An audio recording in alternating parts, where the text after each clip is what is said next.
Hi,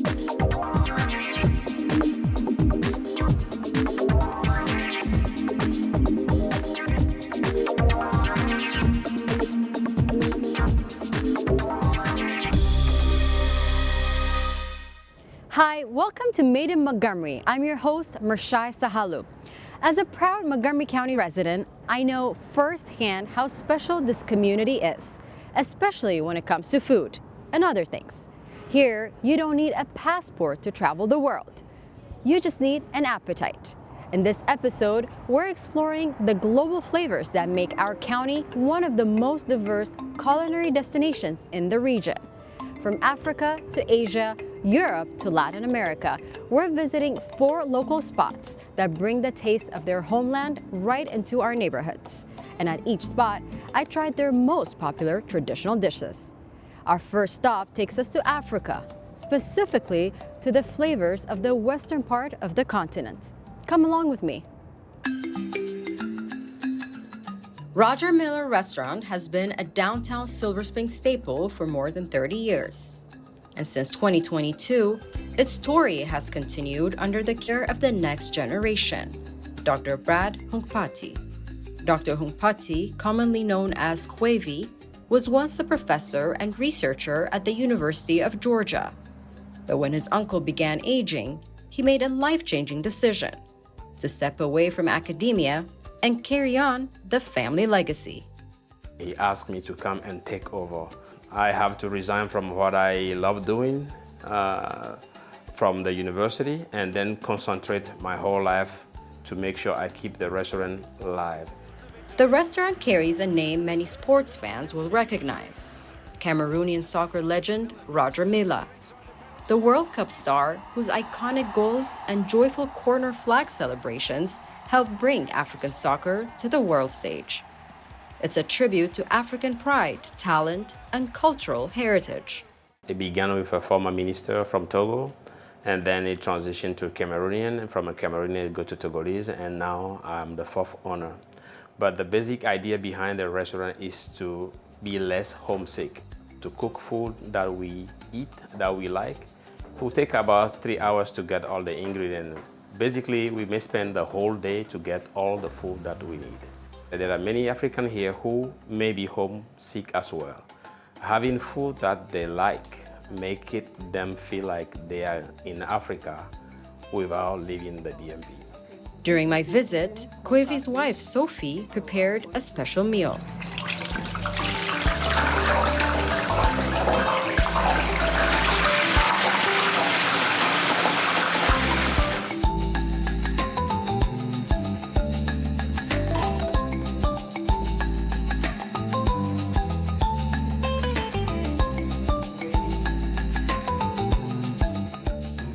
Oh, this looks delicious. All right. It smells amazing. So what dishes have you prepared for us today, and why did you pick these dishes? Egusi is the most favorite food of pretty much all the customers, so that's number 1. Number 3 is fried croaker fish with jollof rice. We sat down to eat, and Kwevy explained the flavors and traditions behind the menu. What people do, Yeah. they grab a piece of the egusi, the sauce, Yeah. and then try to get as much as they can. Yeah. They get some hot sauce, Yeah. mix that up, and then safe journey.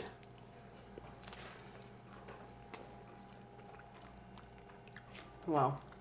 Running a restaurant, he admits, hasn't been easy, especially stepping into an established family business. Running a restaurant is very difficult. So what we end up doing, we make our family like a government. So I go around, fix all the major problems. My wife and kids take care of the inside. Children taking all the calls once they come from school. So basically, I'm not here by myself. I can do it just because my family is supporting me. Kwevy laughs and tells me that in African culture, food is a love language. When you come to African family, we will literally force you to eat. Yes. You can say I'm full, but eat more. I'm familiar with that culture. Eat a little bit more. So what he hopes guests feel when they dine here is simple: warmth, culture, and connection. And that's reflected not just in the food, but in the decor. Aside from, the obvious, like authentic African food, when you walk in, you have all these flags, African flags representing the continent. You have the African music going, the art and everything. So what do you hope your customers feel or experience when they come here? We have customers from the north, the south, pretty much everywhere from Africa. So what I end up doing, I put not only new flags that are a little bit smaller so that I can put all the 54 countries, and I add the names to it so people can relate. So the display we have here is just to show like we are still in Africa while living in the US. A longtime Silver Spring landmark, still evolving, still feeding the community, and still honoring the legacy that began 3 decades ago. From Africa, our culinary journey takes us to Asia, straight to the Philippines. In North Bethesda, Filo Cafe brings the warmth of Filipino hospitality and the comfort of family recipes. Filo Cafe in North Bethesda isn't just a place to eat. It's a family story brought to life through food, culture, and generations of Filipino tradition. Elaine Hontiveros, who helps run the cafe with her parents, brother, and grandmother, says this dream has been years in the making. We're a family of cooks and business owners. I too have always dreamt of like owning a business or starting one. As small as like a 6th grader, I knew I wanted a business degree. So post-grad, when the talks of doing something together kind of popped up, I was hands in, I was all for it. With a business degree from the University of Maryland, she brings the structure and strategy, and her family brings the recipes, flavors, and heart. During our visit, Elaine walked us through one of their staples, pancit, a classic Filipino noodle dish. It's a standard party dish. It's like people say if you eat pancit, it's for like long life. So it's typically present in a birthday party or any feast, really. So yeah, so we got the protein, chicken,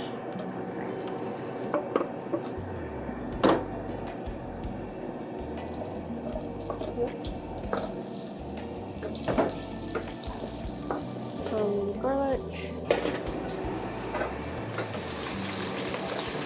What is your most popular item here at the restaurant?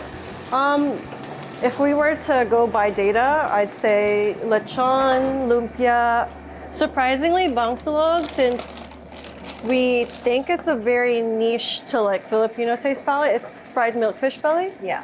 But it's really popular. It's already starting to smell really good. Yeah.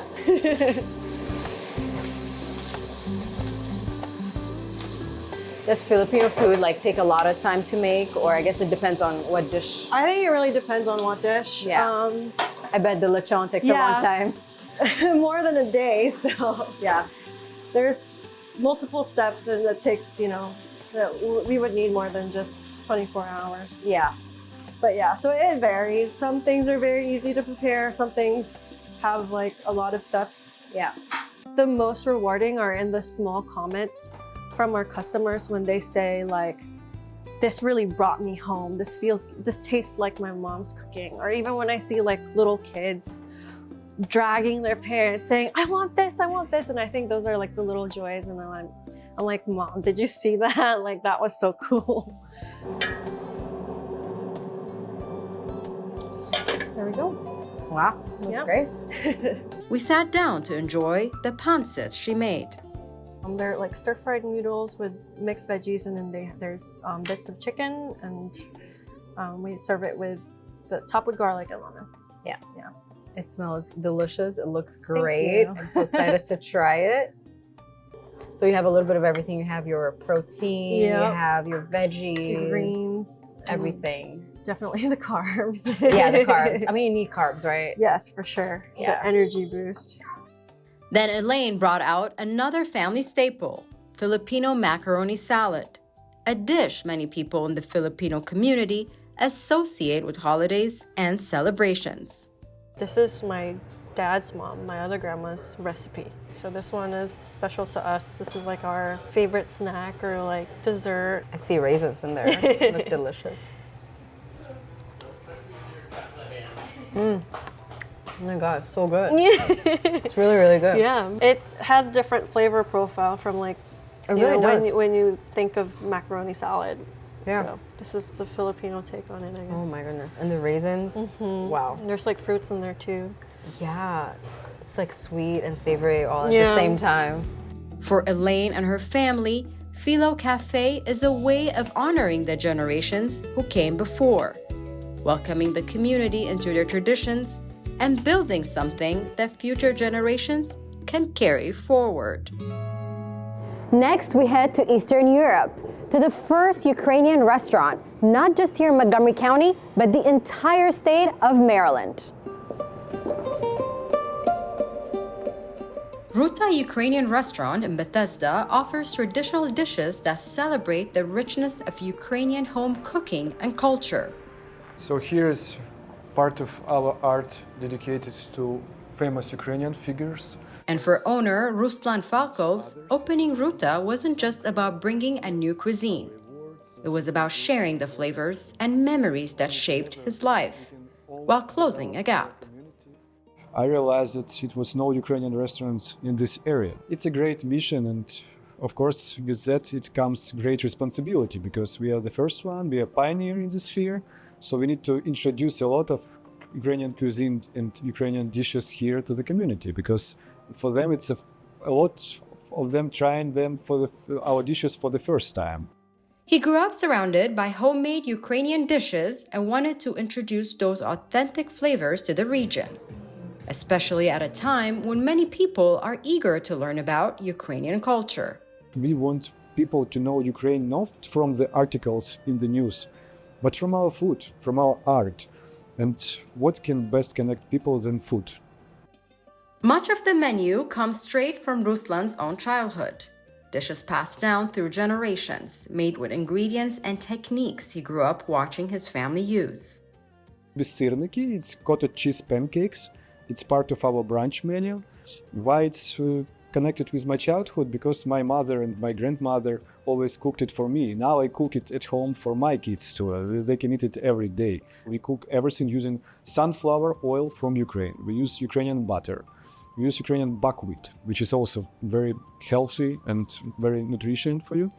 For Ruslan, serving Ukrainian food is also about giving guests a sense of history and connection to the country he calls home.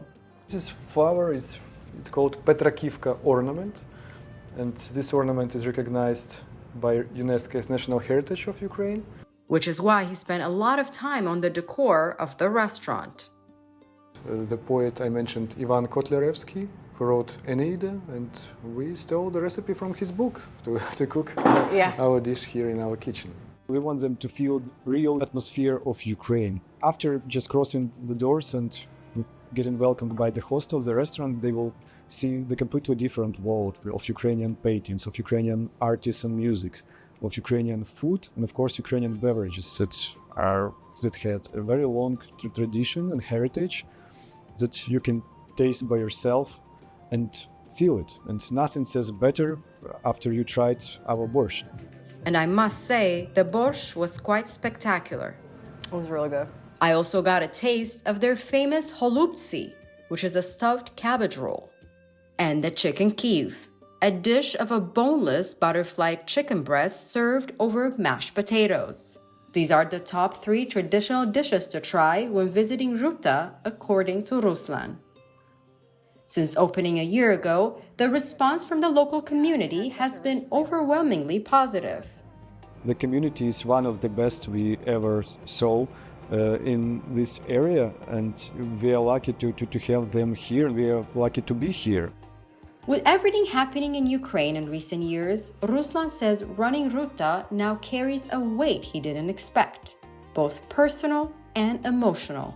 It's very personal to me because it's not only about business, but it's about being part of soft power, because it's about culinary diplomacy and showcasing Ukraine. And a lot of people trying Ukrainian dishes for the first time. That's why on all our staff meetings, I say to my staff to servers, bartenders, cooks. They're ambassadors of Ukraine here because they're the first one who are showing Ukraine to a lot of local residents or guests of Montgomery County to show the best service. The biggest reward for me is the happy faces of our customers that I've been back and back trying to see and try every new dish we have here.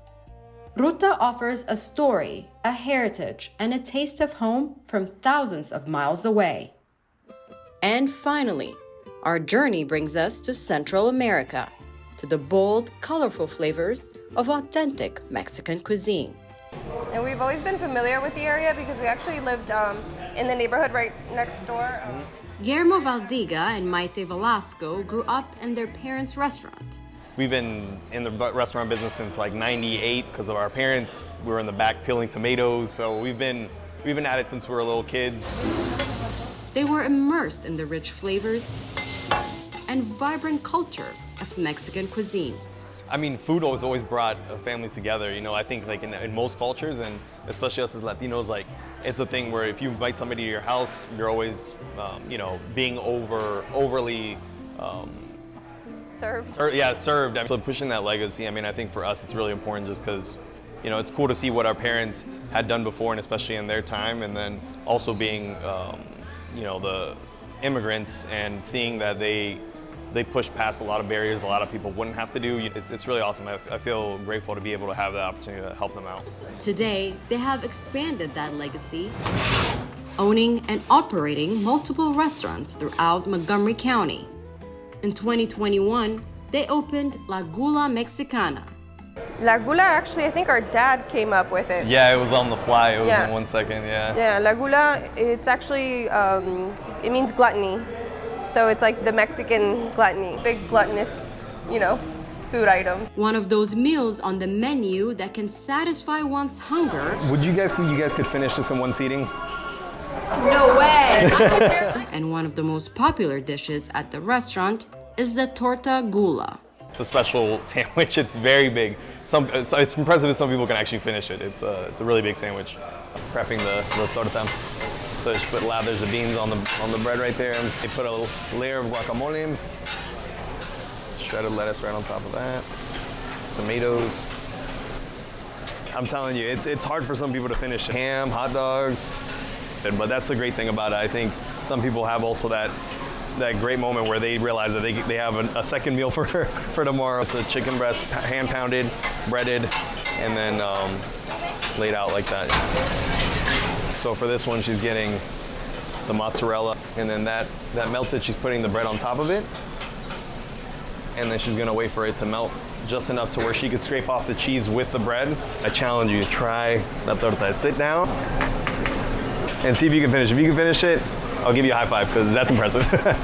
Smush it down a little bit just so that way you can get a little finishing the torta gula sandwich in one sitting. The bun on the end, and then we'll go at it. Well, cheers. Might be a challenge, but just one bite is enough to ignite a symphony of flavors that dance on the palate. Wow. With every new location, Guillermo ensures that the heart of their parents' teaching remains.